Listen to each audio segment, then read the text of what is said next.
philosophy.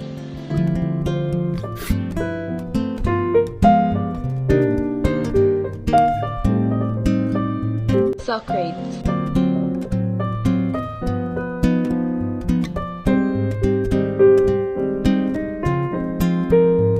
Socratic method. Plato.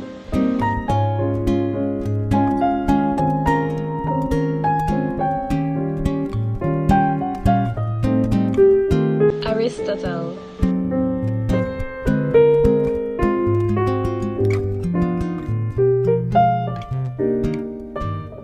Predecessors of the Big Three.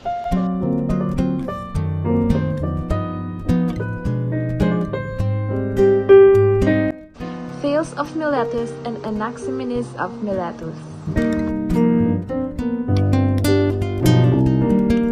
Clitus of Ephesus and Anaximander.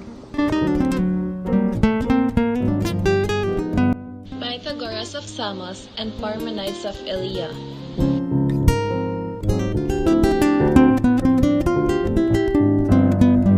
Zena of Elea.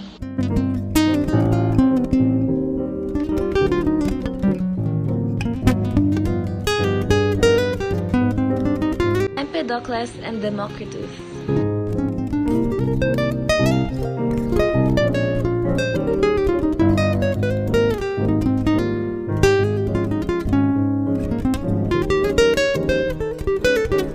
The legacy of Eastern and Western philosophy.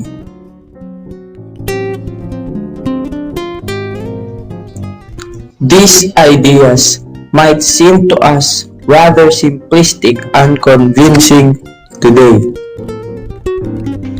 We should bear in mind that at that time, there was really no scientific knowledge, and even the most common of phenomena like thunder, water freezing on ice, would appear miraculous.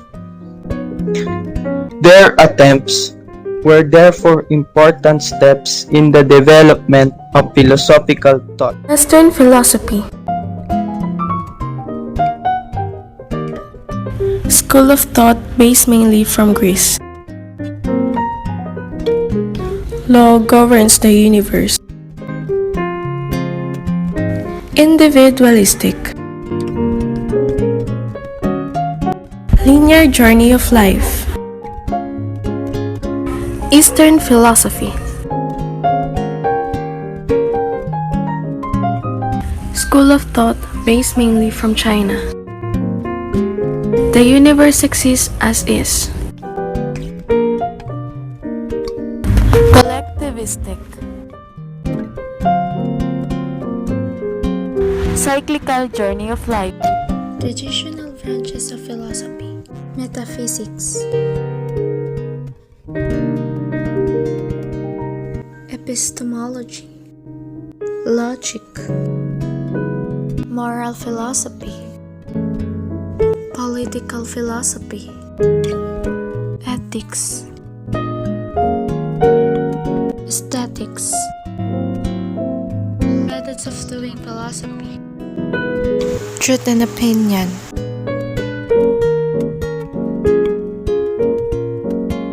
Methods of philosophizing.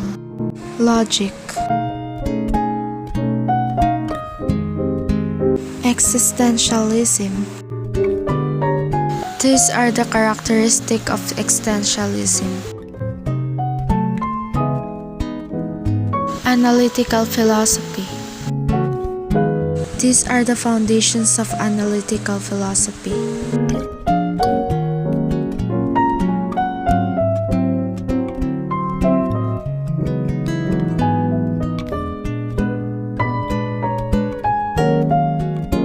Phenomenology. These are the tips on writing philosophies. Wonder. Speculate. Analyze. Synthesize. Critic. The power of reflection.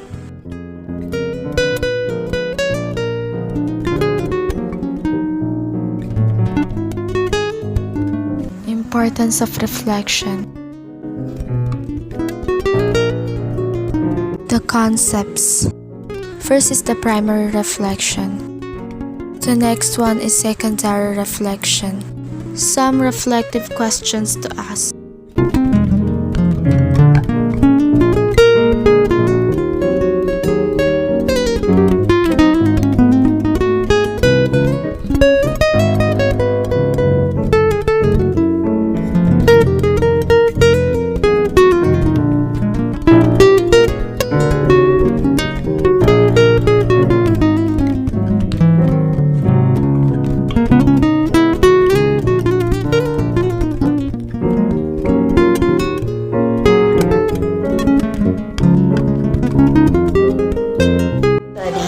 As the embodied spirit has the terms that we must be remembered. Number 1 will be substance. Substance stated that the unchanging essence of a subject or a thing that exists by itself, that has some molds also that can be changed. Casual interaction is a form of communication driven by causation. Causality is a law that states that cause a specific effect and it's dependent. Object is a thing, an entity, or being that have the properties and bear relations to other purposes. Particular, an individual concrete object cannot be copied without the introduction or introducing the new district of particulars. The last but not the least will be phenomenon. What is phenomenon? Phenomenon appears to be or constructed by the mind itself and is perceived also by the senses. What is body in philosophy? The body in philosophy believe the body as any material object. Is with our perception, its basic properties are the size, mass, and impenetrability. Phenomenologists distinguish the human body, called body subject because it's related to subjectivity. These are the importance of the body. Idealism, simultaneous development with the mind. Realism, emphasis on the whole individual. Naturalism, physical activity essential for optimal learning. Pragmatism, variety of activities for the existentialism, freedom to choose activity and be creative.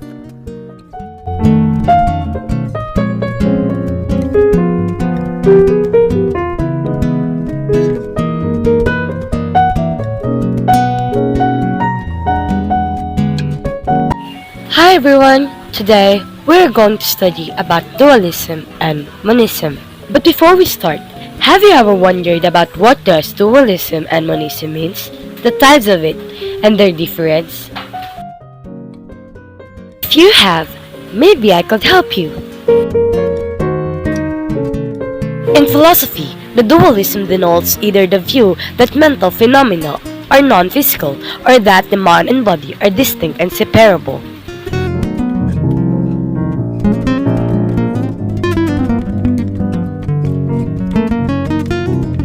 While the monism attributes oneness or singleness to the concept, monism states that all existing things go back to a source that is distinct from them.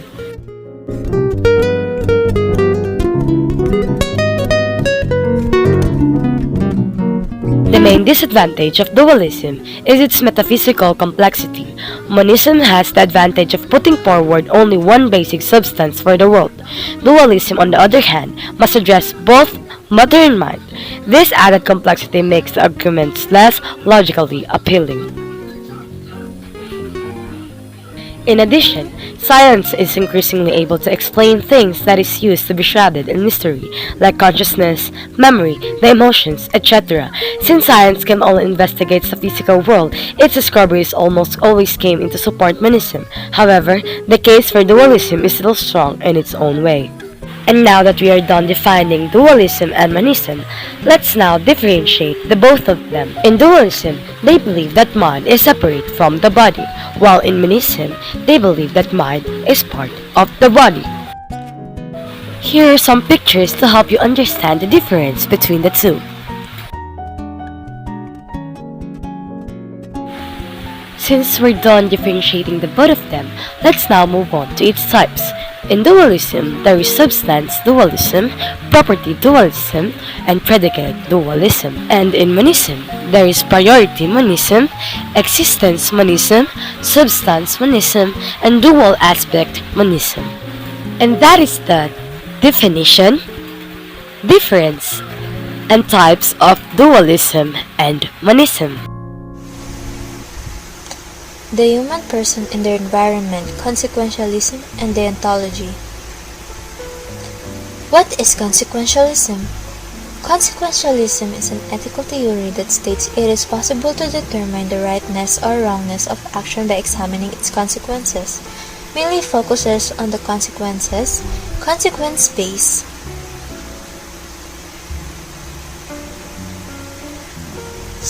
What is deontology?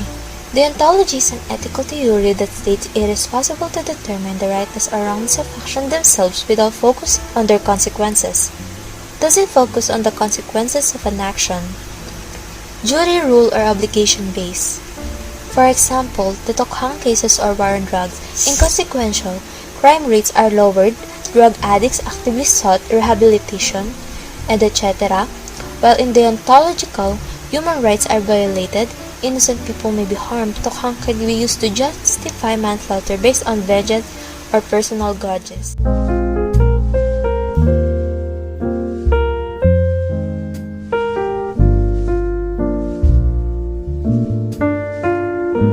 Anthropocentrism versus ecocentrism.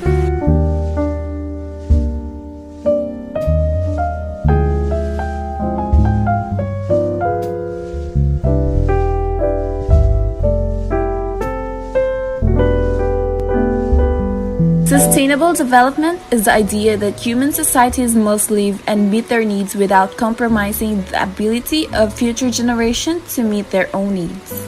The Sustainable Development Goals are the blueprint to achieve a better and more sustainable future for all.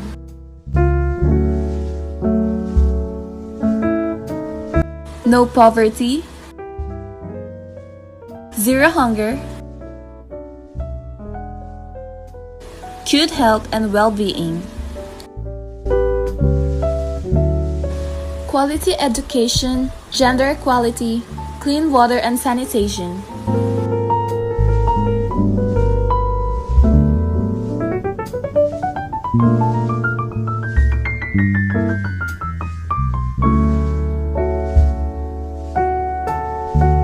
Affordable and clean energy, decent work and economic growth, industry, innovation, and infrastructure. Reduce inequalities, sustainable cities and communities.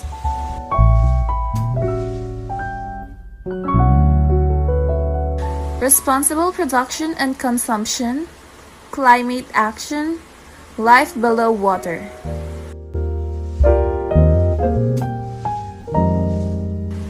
Life on land, peace, justice, and strong institutions, partnership for the goals.